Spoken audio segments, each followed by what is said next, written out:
என்னாச்சு? இல்லை மச்சான், அவங்கள பொறுத்த வரைக்கும் இங்கிலீஷில் பேசினா ஜென்டில்மேன், தமிழில் பேசினா பொறுக்கி. இதெல்லாம் பார்க்கும்போது ஒரு சிவில் இன்ஜினியர் அவங்கிற என் லட்சியம் நடக்காது போல இருக்கு.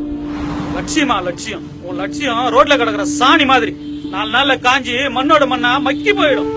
கடைசியா சொல்றேன், முடிஞ்சா வேலைக்கு போ, இல்லையா வீட்டை விட்டு எங்கேயாவது போ. என் முத புள்ள செத்துட்டான்னு தலைமொழிக்கிறேன்.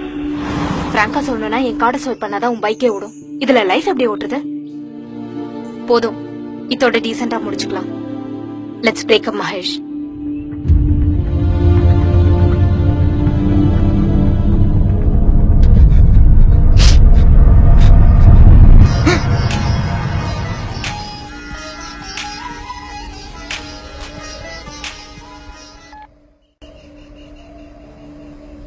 சொல்லு தாத்தா, எப்படி இருக்க? நல்லா இல்ல மகேஷ், அதான் செத்து போயிடலான்னு முடிவு பண்ணிட்டேன். என்ன தாத்தா சொல்ற? என்னாச்சு? விவசாயி உசுரு, அதுக்கு ஒரு வேலை இருக்கு. அது செத்தாதான் கிடைக்கும், கவர்மெண்ட் தான் கொடுக்கும். அத வச்சு என் கடனை அடைச்சிடு.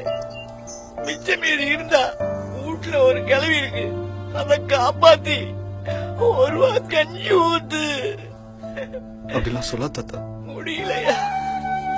அந்த வயசுல போராட முடியல. உங்க அப்பனும் என்ன விட்டு போயிட்டான். அதான் இருந்த 2 ஏக்கரையும் உன் பேர்ல எழுதிட்டேன். நீதான் இன்ஜினியர் ஆச்சு. வீடு கட்டு, ஃபேக்டரி கட்டு, எதையாவது கட்டி பொழைச்சுக்கோ. தாத்தா, நான் ஒன்னு சொல்லுவேன், கேப்பியா? சொல்லியா? எனக்கு விவசாயம் சொல்லி தெரியா? என்னையா சொல்ற? ஆமா தாத்தா, ஒரு நிலத்தை அழிக்கிற இன்ஜினியரா இருக்கிறத விட அந்த நிலத்தை காப்பாத்துற விவசாயியா இருக்கலாம்னு முடிவு பண்ணிட்டேன் தாத்தா. நான் இப்பயே கிளம்பி வரேன் தாத்தா. ஏன் கிளவி, ஊர்ல இருந்து நாளைக்கு என் பேர வர்றான். நானும் என் பேர சேர்ந்து விவசாயம் பண்ண போறோம். மச்சான், வேலை கிடைச்சிச்சு. என்ன வேலைடா? விவசாயம்.